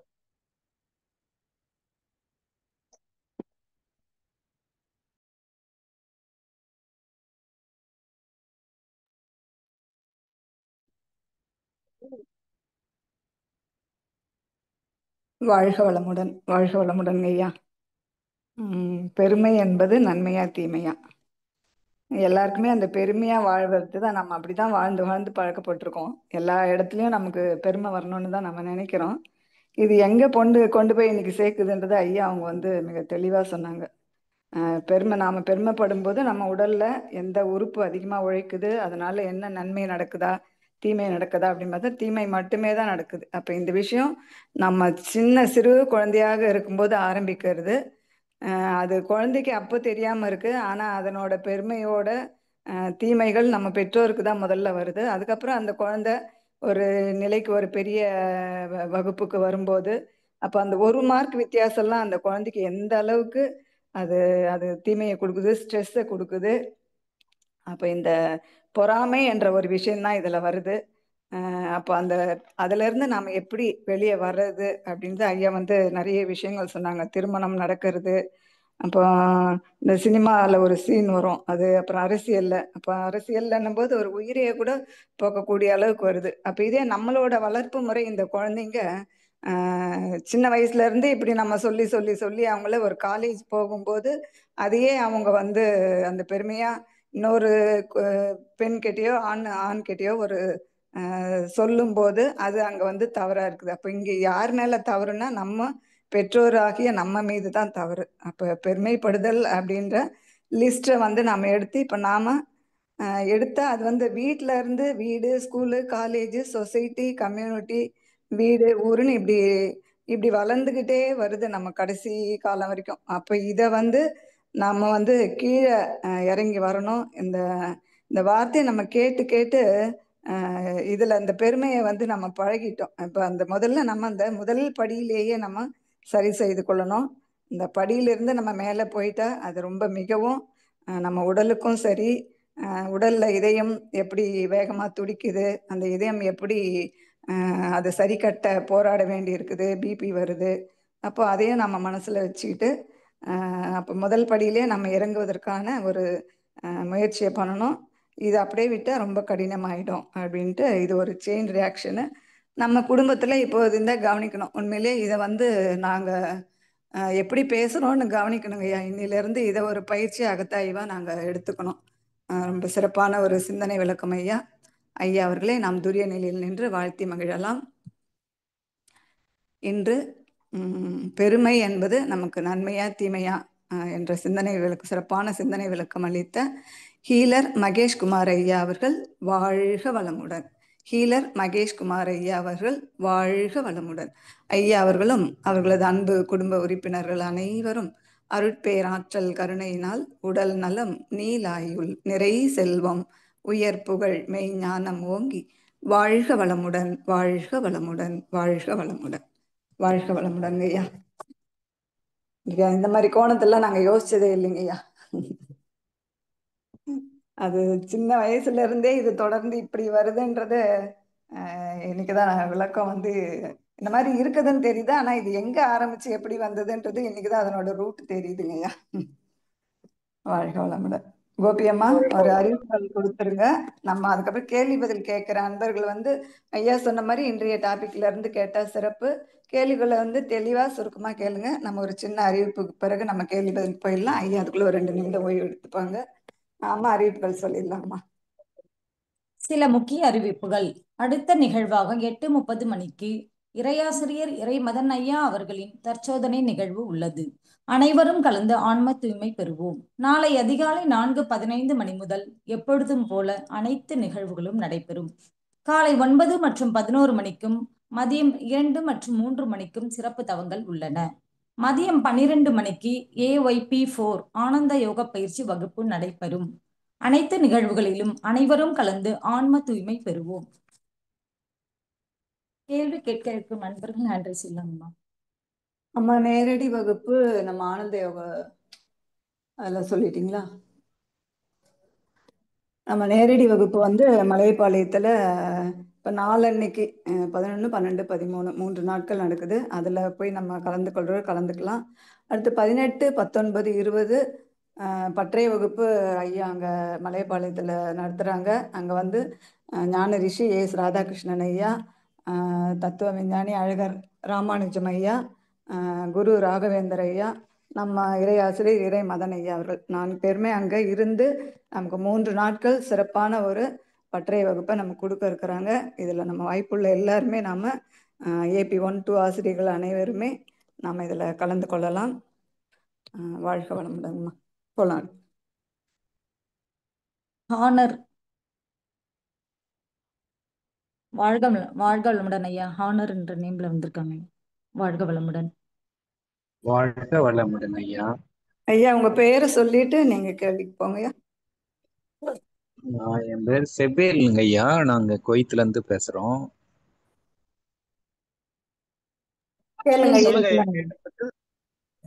ரொம்ப அந்த பெருமையை பத்தி சொன்னீங்க. உண்மைதான் ஐயா. நீங்க ரொம்ப அவ்வளவு தூரம் கல்யாணத்தெல்லாம் அவன் பெருமைக்கு ஆசைப்பட்டு எவ்வளவு தூரம் பின்னால மேரேஜ் ஆகிற வரைக்கும் பண்ணிடுறாங்க. பின்னால ரொம்ப கஷ்டப்படுறாங்க. அது ரொம்ப 100% உண்மை ஐயா. ஆனா ஐயா, நம்ம குடும்ப உறவினர்களே நம்ம மனைவிக்கே கூட அந்த பெருமைக்கு கூட நம்ம திருத்தணும்னு நினைக்கிறோம். ஆனா அவங்க அவங்களுக்கு அது மன கஷ்டங்களை உருவாக்குது ஐயா. அவங்கள நம்ம எந்த விதத்துல சரி பண்ணா நம்ம குடும்ப மனைவிக்கும் நம்ம குடும்ப உறவினர்களுக்கும் நம்ம சரி பண்ண முடியும் ஐயா? இது ஒரு நாள்ல நடக்கக்கூடிய விஷயமே கிடையாது. முதல்ல சொல்லிடுறேன். இது அதான் சொல்லப்போனா இப்ப உதாரணத்துக்கு நீங்க மனைவி பத்தி பேசுறீங்க அப்படின்னா அவங்களோட கடந்த கால வாழ்க்கை, அவங்களோட ஒரு 35 ஆண்டுகள் 40 ஆண்டுகள் அவங்க வாழ்ந்த வாழ்க்கையில எல்லாருமே அந்த பெண்ணை வளர்க்கும் போது ஆகட்டும், சீராட்டி பாராட்டும் போதும் சரி, பெருமைப்படுத்தி நீதான் அந்த ஊர்ல இப்படி இருக்கணும், நீ இப்படி இருக்கணும், நீ இப்படி இருக்கணும், நல்லா சம்பாதிக்கணும், நிறைய பண்ணணும்னு சொல்லி பெருமைப்படுத்திட்டே இருக்கிற இடத்துல சடனா நீங்க போயிட்டு இதெல்லாம் வேண்டியது சொன்னா யாரும் ஏத்துக்க மாட்டாங்க. அதாவது அதுல இன்னொரு விஷயம் என்னன்னா அவங்களுக்கு காயப்படுறதுக்கு மனசே தாங்காதுங்க ஐயா. பொதுவா மத்த சின்னவங்க காயப்பட்டா கூட தொடச்சுக்குவாங்க. இந்த பெருமை நம்பி இருக்கிறவங்க காயமே வரக்கூடாது. காயம் வந்துருச்சுன்னா அவ்வளவுதான், அவ்வளவு மோசமா போயிடுவாங்க. சரிங்களா? ஆமாங்க, சொல்லுங்க ஐயா, சொல்லுங்க ஐயா. அதுதான் இப்ப இந்த இடத்துல நமக்கு நாளைக்கு ஏதாச்சும் உடல் சூழல் வந்ததுக்கு அப்புறம் நீங்க என்னதான் ட்ரீட்மெண்ட் பண்ணாலும் எந்த ரிசல்ட் ஒண்ணு இருக்கு இல்லைங்களா, அது அவங்க மனம் சார்ந்துதான் முடியும். அந்த மனசுல என்ன என்னோட ஏக்கம் தீரல, நான் இன்னும் பெஸ்டா வரணும் இல்ல வேற ஏதோ ஒன்னும் இல்ல. இப்ப நீங்க அங்க ஃபாரின்ல இருக்கிறீங்க, இங்க அவங்களோட ஒரு கனவு கோட்டையா ஒண்ணு கட்டணும்னு ஆசைப்படுறாங்க வச்சுக்கோங்க. இது எக்ஸாம்பிளுக்கு தான், நீங்க ஏற்கனவே கட்டியிருக்கலாம், நான் அது சொல்லல. ஒரு எக்ஸாம்பிளுக்கு ஒரு கனவு கோட்டையா கட்டணும்னு ஆசைப்படுறாங்க வைங்களேன். இப்போ இதுல எதை வச்சு சொல்றாங்கன்னா, இப்ப அந்த கனவு கோட்டை நான் கட்டுறது தப்பா அப்படின்னா அது தப்புன்னு சொல்லவே இல்லைங்க. நீங்க கனவு கோட்டை கட்டுறதை நான் தவறு என்று சொல்லல. பட் அந்த கனவு கோட்டை உங்களுக்காக கட்டுறீங்களா மத்தவங்களுக்காக கட்டுறீங்களா, இவ்வளவுதான் கேள்வி.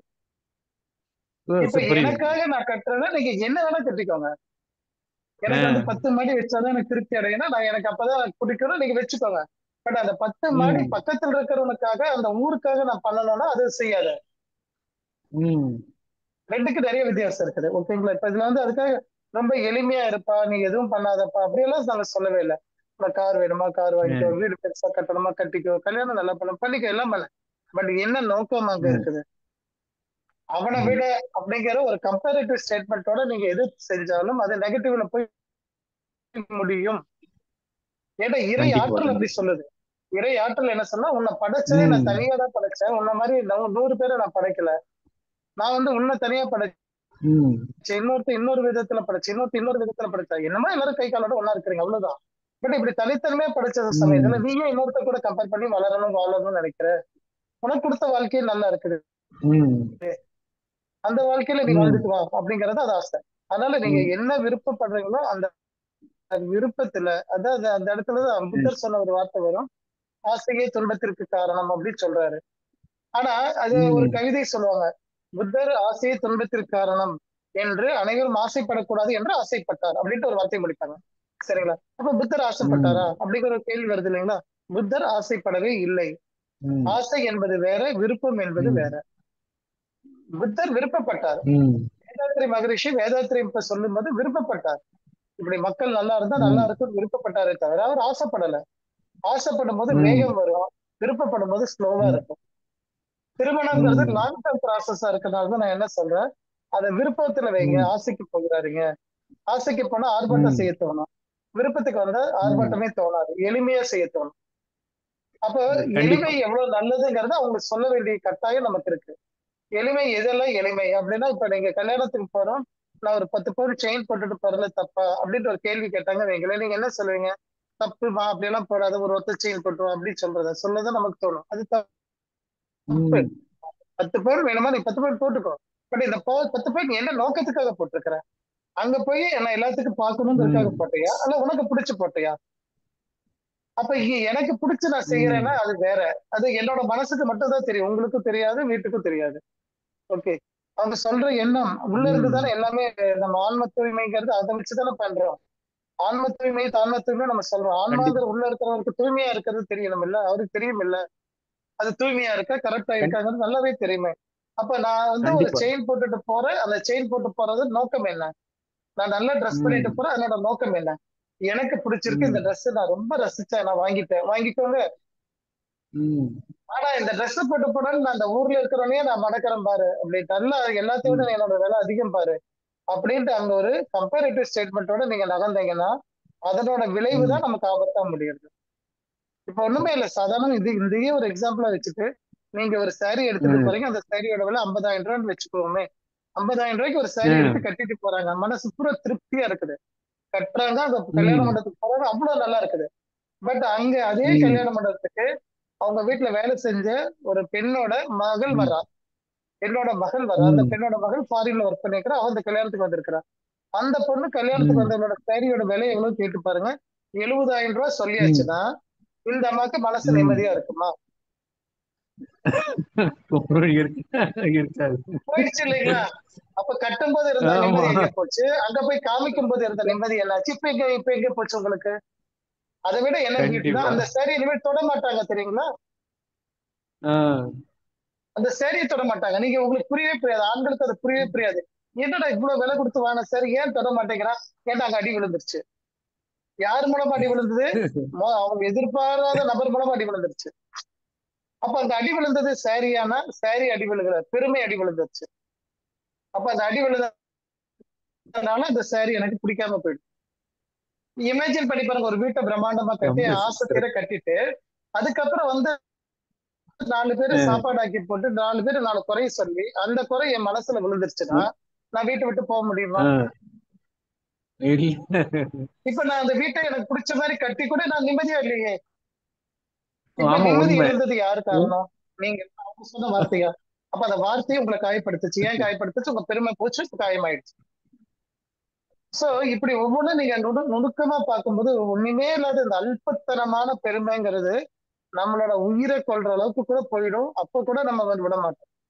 அப்ப கூட சொல்லுவேன், என்னோட சுடுகாட்டுல நீ போய் அடைச்சிட்டு அடக்க முடியல, என்னோட சுடுகாட்டுல ஆளை பிடிச்சு வை, எனக்கு கூட்டு போக ஒரு 10 மாலை கூட்டிட்டு போ, 10 வண்டி வச்சுட்டு போ, ஐயோ நீயே போயிட்டு அங்க 10 வண்டி இருந்தா என்ன, இல்லாட்டினா என்ன, ஆனா அங்க ஒரு பெருமை எனக்கு வேணும்.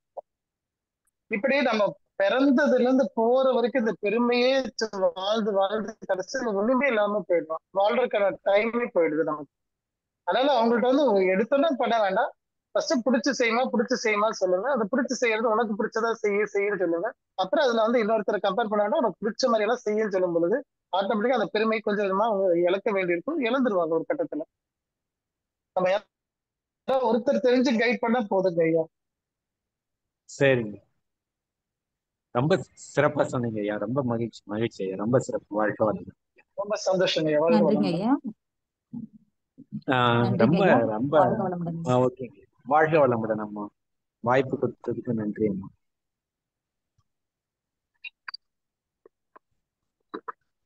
அடுத்ததாக பெரியநாயகி அம்மா. வாழ்க வளமுடன் அம்மா. ஐயா வாழ்க வளமுடன் ஐயா. வாழ்க வளமுடன். சொல்லுங்க. நாங்களும் ஒரு காலத்துல எங்க குழந்தைங்களை அப்படிதாங்க ஐயா, நீ ஃபர்ஸ்ட் மார்க் வாங்கணும், நல்ல மார்க் வாங்கினாதான் உனக்கு நல்ல காலேஜ்ல சீட் கிடைக்கும், நல்ல வேலை கிடைக்கும், இந்த மாதிரி சொல்லி வளர்த்து வரும்போது ஒரு காலேஜ் ஒரு சூழ்நிலை வரும்போது அவங்களால அதை பண்ண முடியாத போது அவங்கள அப்போ அவங்க கிட்ட நாங்க அவங்கள மீட்டு எடுக்கிறதுக்கு ரொம்ப கஷ்டமா இருந்ததுங்க ஐயா. உன்னை விட எங்களுக்கு மதிப்பெண் முக்கியம் இல்லை, படிப்பு முக்கியம் இல்லை, நீ முதல்ல நல்லா இருந்தா போதும், அதுக்கப்புறம் படிப்பை பார்த்துக்கலாம்னு இதை அனுபவமா நாங்க கண்டிருக்கோங்க ஐயா. அதுதான் இன்னைக்கு எனக்கு ஞாபகம் வந்தது. இன்னொன்னுங்க, நம்ம வந்து நம்ம முன்னோர்களை பத்தி குழந்தைங்க கிட்ட சொல்றோம், இன்னைக்கும் பேசுறோம். நம்ம தாத்தா பாட்டி இப்படி இருந்தாங்க, அப்படி இருந்தாங்க, எங்க அப்பா அம்மா இப்படி இருந்தாங்க, அப்படி இருந்தாங்க, இதெல்லாம் வந்து பெருமை தானங்கய்யா? இல்ல நல்ல விஷயம் இல்லைங்கம்மா அவங்கள இதுல பத்தி நான். இல்ல தாராளமா சொல்லலாம். நான் அப்படி சொல்ல வேணாம் நான் சொல்லலாமா? தாராளமா சரி. ஏன்னா இது வந்து ரொம்ப கத்தி மேல நடக்கிற மாதிரி ஒரு சப்ஜெக்ட். அதனால தப்பு தப்பா புரிஞ்சிட வேண்டாம் யாரும். இப்ப என்னோட குடும்பத்துல நாங்க தாத்தா பாட்டி எல்லாம் இவ்வளவு கஷ்டப்பட்டாங்க, இவ்வளவு மேல வந்தாங்க, அவங்க வந்ததுக்கு அப்புறம் நம்ம இப்படி வந்திருக்கிறோம், இந்த ஸ்டேஜுக்கு அப்புறம் இப்படி டெவலப் ஆயிருக்கிறோம் அப்படின்னு தாராளமா நீங்க சொல்லலாம். அதுல எல்லாம் தப்பு இல்லை. அது இந்த காலத்து குழந்தைங்க ரொம்ப ரொம்ப ஸ்மார்ட். நான் அதுதான் சொல்லுவேன். நம்மளை விட ரொம்ப ஸ்மார்ட்டா நல்லா யோசிக்கிறாங்க. பட் நம்ம பழைய நிலைமையை மட்டுமே பேசிட்டு இருக்க வேண்டாம். அதுல இருந்து அவங்க அடுத்த கட்டத்துக்கு மூவ் ஆகணும்னு நினைச்சாலும் விட்டுருங்க, தாராளமா மூவ் பண்ணிக்கட்டும். நம்ம அதை மூவ் பண்ண விடாம தடுத்துட்டு நீ இப்படியே இரு சொல்றது, இல்ல நீங்க நான் சொல்றபடியே கேளு அப்படி சொல்றது, இந்த சொசைட்டில நம்ம வாழ்ந்து காமிக்கணும் பாரு அப்படி சொல்றது, இதெல்லாம் வேஸ்ட். அதை மட்டும் சரிங்கய்யா. தவிர்த்துட்டா போதும். நீங்க தாராளமா நம்ம சரிங்க. குடும்ப வாழ்க்கையில நம்ம பட்ட நன்மைகள் தீமைகள் எல்லாமே சொல்லுங்க. அது பெருமை இல்லை, புரியுது. அது பாடம். ஓ பாடம் சரி. என்பது நீங்க சொல்லி கொடுக்கிற சப்ஜெக்ட், அது வேற. பெருமைங்கிறது அங்க 2 பேரும் நிக்க வச்சு நீங்க அங்க காமிக்கிறது. ஆ, திருமண மண்டபத்துல நம்ம செய்யறதெல்லாம் பெருமையா அல்லது ஏதாச்சியாவது நீங்க இமேஜின் பண்ணி பாருங்களேன். எல்லாமே நம்ம எங்க அந்த கடைசியில எங்க நிக்கிறோம்னா அந்த பெருமை தான். சப்போஸ் அந்த திருமண மண்டபத்துல வந்தவங்க எல்லாரும் என்னையே இப்படி நீ பண்ணிட்ட, ஒன்னும் நல்லாவே இல்லைன்னு சொல்லி பாருங்க, அந்த ஆளு அன்னைக்கே ஒருவேளை போனாலும் போயிடுவாரு. புரியுதுங்க புரியுதுங்க. அப்ப நம்ம வெளியில பேசுறது எல்லாமே அப்ப அது பெருமைதான். பெருமை தான் பண்ணிட்டு இருக்கிறோம். அதுக்காகவே நம்ம நிறைய இழக்கிறோம், உண்மையாலுமே நிறைய இழக்கிறோம். அவ்வளவு சந்தோஷமான நிகழ்வு கல்யாண செலவு பண்ணிட்டு கடைசியில எவ்வளவு பேர் கல்யாண செலவு மீட்டெடுக்க முடியாம சிரமப்படுறாங்க தெரியுங்களா? செஞ்சது ஒரு நாள் 2 நாள் வேலை, ஆனா காலம்புற அவங்க 20 வருஷம் அதுக்கப்புறம் உழைக்கிறதுனா நடக்கிற காரியங்களா? அது இங்க எல்லாம் நம்ம கிளினிக்ல வரும்போதுதான் தெரியுது. எனக்கு ஒரு நாள் பண்ண பாவத்துக்கு நான் இன்னும் வேலை செய்ய வேண்டியது கட்டாயம் இருக்கு சார் சொல்லி 60 65 வயசுக்காரங்க சொல்றாங்க. அந்த 65 வயசுல அவர் எப்படி இருக்க வேண்டிய மனுஷன் எதுக்காக ஓடணும், வேலை செய்யணும், சம்பாதிக்கணும்? அந்த 2 ஆமாங்கய்யா. நாள் அவர் என்ன சாதிச்சுட்டாரு? அதை என்ன இன்னுமா அந்த ஊர் மக்கள் நினைச்சிட்டு இருக்க போறாங்க, இல்ல அந்த ரிலேட்டிவ் நினைச்சிட்டு இருக்க போறாங்க? அவங்க வேலை பார்க்க போறது இல்லையா? அவங்களுக்கு அந்த அப்ப ஒரு நம்ம நாளோட அது முடிஞ்சு போச்சு. முடிஞ்சு போச்சு. அடுத்து இன்னொருத்தர் வந்துருவாரு, அவரை பார்த்து பேசிட்டு இருப்பாங்க. ம். அதுதான் சொல்றேன், பெருமைங்கிறது மாறிக்கிட்டே இருக்கும், ஒரு இடத்துல நிக்க விடாது. அதை நிக்கிறதுக்கு முயற்சி பண்ணும்போது நீங்க நிறைய லாஸ் பண்ண வேண்டியது. That includes life. ஓகேங்க ஓகேங்க. நன்றிங்கய்யா, புரிஞ்சுங்க, தெளிவா புரிஞ்சுங்க. நன்றி. நன்றி. நன்றிங்க. வாழ்க வளம். நன்றிங்கம்மா. வாழ்க வளமுடன் அம்மா. கோகிலம் குணசேகரன்மா. கோகிலன் குணசேகரன். வாழ்க வளமுடன்மா. ஐயா வாழ்க வளமுடன். வாழ்க்கை வளமுடன். சொல்லுங்கம்மா. ரொம்ப நல்லா சொன்னீங்க. ஆனா எங்களுக்கு அதை பிரிச்சு பார்க்கிறது தெரியாத மாதிரி தெரியுதுங்க. இப்ப நாங்க ஸ்கூல்ல படிக்கிறப்ப குழந்தைங்களெல்லாம் நீம போட்டி போட்டுட்டு படி, பொறாமப்பட்டு படிக்க வேண்டாம், அந்த மாதிரி தான் சொல்லுவாங்க. அப்போ ஒருத்தர் அப்பதானே இன்ட்ரெஸ்டா படிப்பாங்க அப்படின்ட்டு தான் இப்படி எல்லாம் சொன்னாங்க. ஆனா இது பெருமைப்படுறதுக்காக சொன்னோமாங்கிறதெல்லாம் இப்ப யோசிக்க வைக்குதுங்க ஐயா. ஆனா அப்ப குழந்தைங்களை போட்டி போட வைக்கிறதும் தப்பாங்க ஐயா? இல்ல இப்ப நமக்கு ஸ்கூலோட நோக்கம் என்னன்னு நீங்க கவனிச்சு பாருங்களேன். ஒரு கல்விய அது கற்று அதுல இருக்கிற கண்டென்ட்டா அவங்களுக்குள்ள போய் அது உள்ள நிக்கணும் அப்படிங்கிறதுதான் நம்ம நோக்கமே தவிர 100க்கு 100 அப்படிங்கிறது அந்த நோக்கம் கிடையாது. யாரெல்லாம் கல்வியை ஆர்வமா கத்துக்கிறாங்களோ அவங்க எல்லாருமே நல்ல மார்க் ஆட்டோமேட்டிக்கா வந்துடும். அதை நீங்களே பார்த்துருக்கலாம், எக்ஸ்பீரியன்ஸ்ல பண்ணிருக்கலாம். ஒரு சிலர் பார்த்தீங்கன்னா கிளாஸ்ல என்னமோ விளையாட்டுத்தனமாவே இருப்பான், ஆனா அவன் மட்டும் சப்ஜெக்ட்ல பார்த்தீங்கன்னா நல்ல மார்க் வாங்குவான். ஏன்னா அது புரிஞ்சு அவன் விளையாடுறான். நீங்க அந்த ஒரு படம் கூட வந்தது, அந்த ஃப்ரெண்ட்ஸ்ங்கிற படம், விஜயும் ஸ்ரீகாந்த் அண்ட் ஜீவா நடிச்ச படம். அது ஃப்ரெண்ட்ஸா என்ன படம் பேரு எனக்கு கரெக்டா நான் என்ன படம்? நண்பர்கள் நண்பர்கள் நண்பர்கள் நண்பன் நினைக்கிறேன். நண்பன் நண்பன் நண்பன் அப்படிங்கிற படம் வந்து இல்லைங்களா? அதுல பாத்தீங்கன்னா 2 பேரும் விழுந்து விழுந்து படிப்பாங்க, இவன் படிக்கவே மாட்டான். ஆனா மார்க் வாங்கும்போது இவன் மட்டும் ஹையஸ்ட் ஸ்கோர் வாங்குறான். ஏன் அப்படின்னா அவனுக்கு அந்த சப்ஜெக்ட் பிடிச்சிருக்கு.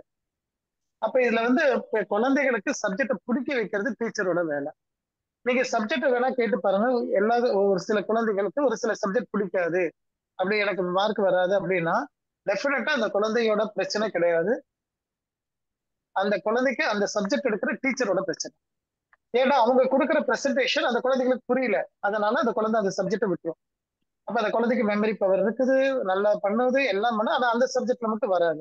அதே இடத்துல அந்த டீச்சரோ அல்லது அந்த ஸ்டாஃபும் மாறட்டும், அந்த குழந்தை பார்த்தா மார்க்ல அதிகமாயிடும்.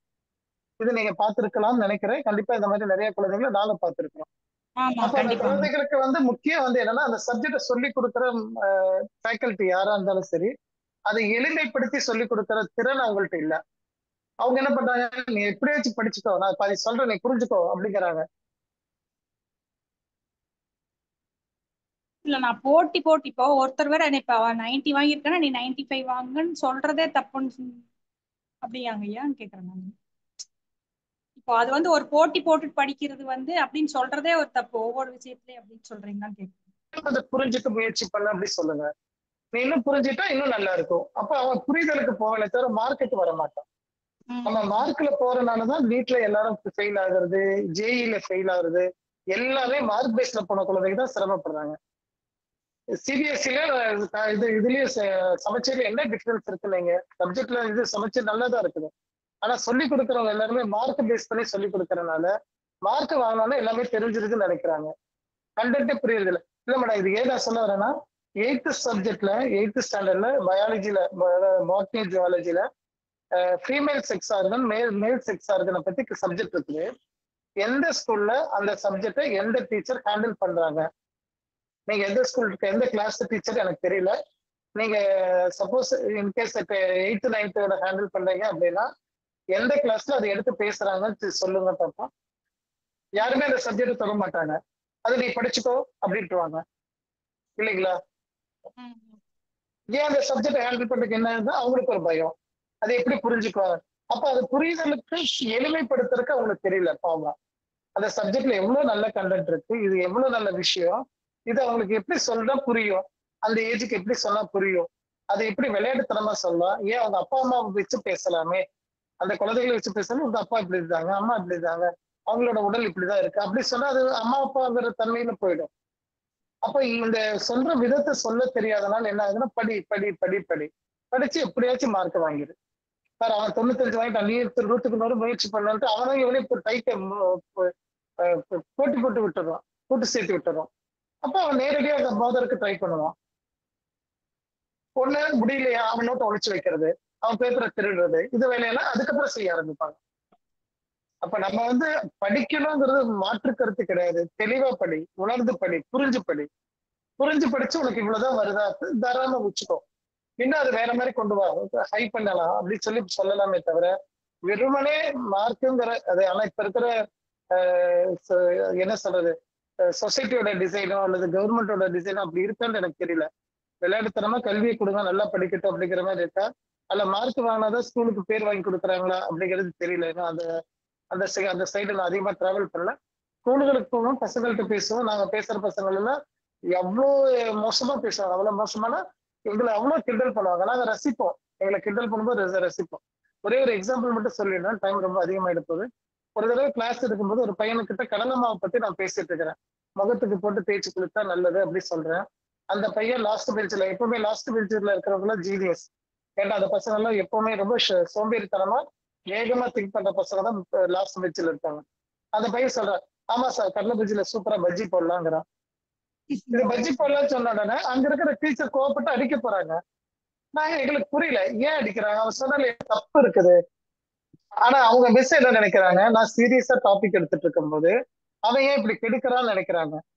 பட் நாங்க என்ன நினைக்கிறோம், கெடுக்கல, அவனோட பிரசன்ட சொல்றான். அப்ப சொன்ன கரெக்ட், பஜ்ஜி மட்டும் இல்ல போண்டாவை கூட போடலாம் இல்லையே அப்படிப்பதான் ஒன்னா அவன் சொல்றான் வாழைக்காய் பஜ்ஜி. அப்ப அவன் அவ்வளவு சாப்பிடறான்னு தெரியுது. அதை வச்சேதான் இன்னைக்கு கிளாஸ் ஃபுல்லா ரன் பண்ணான். அப்ப உடனே குழந்தைகள் அந்த லாஸ்ட் பெஞ்சு எங்கள்கிட்ட வந்தாச்சு. அவன் எங்கள்கிட்ட வந்து ஒட்டின மாதிரி ஆயிட்டா. அமைதியா அந்த கிளாஸ் ஃபுல்லா நடந்தது. யாரையும் மிரட்டல, ஒண்ணும் பண்ணல. இடையில அவன் கமெண்ட் அடிக்கிறத கேட்டு சிரிச்சுட்டு இருந்தோம். அந்த கமெண்ட் அவன் மெதுவா சொன்னது கூட எந்திரிச்சு சத்தமா சொல்லுடான்னு சொல்லி சொன்னோம். எல்லாரும் சிரிச்சாங்க. அதுக்கு சப்ஜெக்ட் அவ்வளவு ஈஸியா போயிடுச்சு. என்ன சொல்லணும்னு நினைச்சோமோ அது உள்ள போயிடுச்சு எங்களுக்கு. அப்ப நமக்கு வந்து இந்த வே ஆஃப் பேட்டர்ன் வந்து கொஞ்சம் சிம்பிளிஃபை பண்ணி கொடுத்தாலே குழந்தைங்க கண்டிப்பா நல்லா படிப்பாங்க. இப்ப இருக்கிற குழந்தைகளோட மெமரி ரொம்ப அதிகம். ஈஸியா உள்ள போயிடும். நம்ம நினைக்கிற மாதிரி மார்க் மட்டும் கிரைட்டீரியா வைக்க வேண்டாம். 2 பேரும் மோத விட வேண்டாங்கிறது என்னோட தனிப்பட்ட கருத்து மேடம். நன்றிங்க ஐயா, வாழ்க. நன்றிங்க அம்மா, வாழ்க வளமுடன். அடுத்ததாக மதுமதி அம்மா, வாழ்க வளமுடன்மா. அம்மா வாழ்க வளமுடன்மா. ஐயா வாழ்க வளமுடன் ஐயா. வாழ்க வளமுடன் தான் சொல்லுங்க. ஐயா எனக்கு ஒரு கேள்விங்க ஐயா. இப்ப நம்ம நான் வந்து ஃபுட்டு சமைச்சு கொடுக்கும் போது பசங்க வந்து சாப்பிட்டுட்டு அவ்வளோ பாராட்டுவாங்க ஐயா. அது ஒரு பைட் எடுத்து வச்சுட்டு ரொம்ப நல்லா இருக்குங்க, அவ்வளோ சந்தோஷமா இருக்கும். ஆனா என்னோட ஹஸ்பண்ட் எதுவுமே சொல்ல மாட்டாங்க ஐயா. அப்ப எனக்கு அந்த டயத்துல நம்ம சந்தோஷப்படுறோம், இது ஏன் நமக்கு இது ஒரு பெருமைக்கு அது அது அடிப்படையில தான் நான் இருக்கேன் ஐயா. அது ஒரு கொஸ்டினா எனக்கு இதுல வந்து எந்த தவறுமே இல்லம்மா. இதுல பெருமை இல்ல. இதுல என்ன சொன்னா, இது வந்து நம்ம குடும்பத்துல நடக்கக்கூடிய விஷயங்கள்ல இப்ப வந்து ஹஸ்பண்டோட பாயிண்ட் ஆஃப் வியூ வேற, குழந்தைகளோட பாயிண்ட் ஆஃப் வியூ வேற. இந்த ஆண்களுக்கு வந்து எதையுமே வந்து ரசிப்பு இருந்தா கூட ரசிச்சதை வெளியே சொல்ல மாட்டாங்க. இது வந்து அவங்களோட இன்பில்ட் கேரக்டர். நீங்க அதை மாத்தவே முடியாது. பசங்களும் இப்ப உங்க பசங்க அது பையனா இருந்தானா இப்ப உங்கள்கிட்ட பேசுறான், அந்த ஏஜ் அட்டன் பண்ணி அவன் ஒரு 25 வயசு ஆகும்போது ஆட்டோமேட்டிக் அவன் வந்து உங்க ஃபுட்டை வந்து அவ்வளவு தூரம் உட்காந்து ரசிச்சு பேச மாட்டான். ஏன்னா அவன் வேற கமிட்மெண்ட்டுக்குள்ள போயிடுவான். அதனால அப்ப வந்து இது குறைஞ்சிரும். ஆண்கள் வந்து ரசிக்கலன்னு ரசிப்பாங்க. எங்க பேசணுமோ அங்க பேசுவாங்க. எங்க ஹோட்டல்ல போய் சாப்பிடணும்னு சொல்லுவாங்க, இதெல்லாம் இவ்வளவு செலவு பண்ணி சாப்பிடறோம், அதுக்கு என்னோட ஒய்ஃபோட ரசத்துக்கு ஈடாகாது அப்படின்னு. ஆனா அது எங்க சொல்லணும்னா அங்கதான் பேசுவான். நமக்கு ஏக்கமா இருக்காது, இந்த வார்த்தை இங்க வந்து சொல்லி தொலைக்கலாம் இல்ல அப்படின்னா இங்க வந்து சொல்ல மாட்டேன்.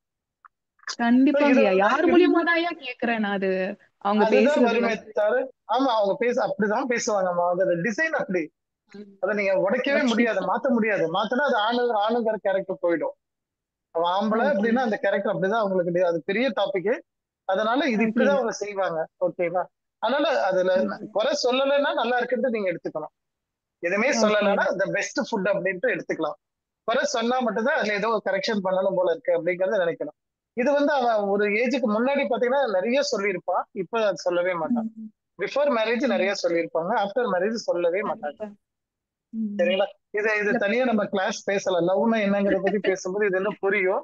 அதோட ஃபார்முலா எல்லாம் எடுத்து படிக்கும் போது இந்த ஃபார்முலா நீங்க அப்ளை பண்ணீங்கன்னா ஆமா கரெக்டான ஃபார்முலால தான் அவர் இருக்காரு, அவர் ரைட் பர்சன் அப்படிங்கறத நீங்களே டிக்ளேர் பண்ணிடலாம். ஓகே, சோ இந்த இடத்துல எனக்கு அவங்க சொல்றதெல்லாம் பெருமையான விஷயமான கிடையவே கிடையாது. இதுவே நான் பாரு அவங்கள விட நல்லா சமைச்சிருக்கிறேன் பாத்தியா, இதை சாப்பிட்டு நீ பதில் சொல்லு அப்படி நீங்க சொன்னீங்க வைங்களேன், அப்போ உங்கள்ட்ட பெருமையை தாக்கிதான் நீங்க உட்கார்ந்துட்டு இருக்கிறீங்கன்னு அர்த்தம். அந்த மாதிரி இல்லையா? அவங்க சொல்லும் போது ரொம்ப மனசு சந்தோஷமா இருக்கு. அது சந்தோஷமா இருக்கும், கண்டிப்பா இருக்கும். இல்ல நீங்க சொல்றது வந்து ரொம்ப ரொம்ப இயல்பான விஷயம். இதெல்லாம் சின்ன சின்ன சந்தோஷங்கள்ல இதெல்லாம் சேரும். ஓகே, சமைச்சோம் அப்படிங்கும்போது நமக்கு திருப்பி ஒரு தடவை செய்யும்போது எனக்கு அவங்க சமைச்ச முகம் கண்ணுக்கு வரும். அவங்க சாப்பிடும்போது அந்த பிளேட் எடுத்து வச்ச ஸ்டைல் நம்ம கண்ணுல வரும். இன்னும் நல்லா செய்யணும்னு தோணும். அதெல்லாம் வேற. பட் நான் அடுத்தவங்கள்ட்ட பேர் வாங்கணுங்கிறதுக்காக போட்டி வச்சுட்டு நான் சமைச்சு காமிக்கிறேன் வைங்களேன், அப்படி வைக்கும் பொழுதுதான் பொறாமை குணம் எனக்குள்ள வர ஆரம்பிக்கும். இது வந்து பெருமையோட கேட்டகரி சார். இது ரொம்ப நுட்பமானது, ரொம்ப கோடு அளவுக்கு வித்தியாசப்பட்டுச்சுன்னா மாறிடும். ஓகேயா, அதாங்கய்யா எனக்கு ரொம்ப அவங்களுக்கு செய்யும் போதே ரொம்ப நிறைவா செய்யற மாதிரி இருக்கும். எனக்கு டக்குன்னு ஒரு டவுட் வந்துச்சுங்கய்யா, இது ஒருவேளை பெருமைக்கு அடிக்ட் ஆயிருக்கோமா நம்ம அப்படின்ற மாதிரி. அப்படி இல்ல, அது இல்லாம இதெல்லாம் சாதாரண குடும்பத்துல சேரக்கூடிய விஷயங்கள் தான். ஓகேயா, நன்றியா. வாழ்க நன்றி வளமுடன் ஐயா. நன்றி ஐயா. நன்றி. வாழ்க வளமுடன். நன்- நன்றிங்கம்மா. வாழ்க வளமுடன். வேற யாராவது கேள்வி கேட்கறதா கேட்கலாங்கம்மா.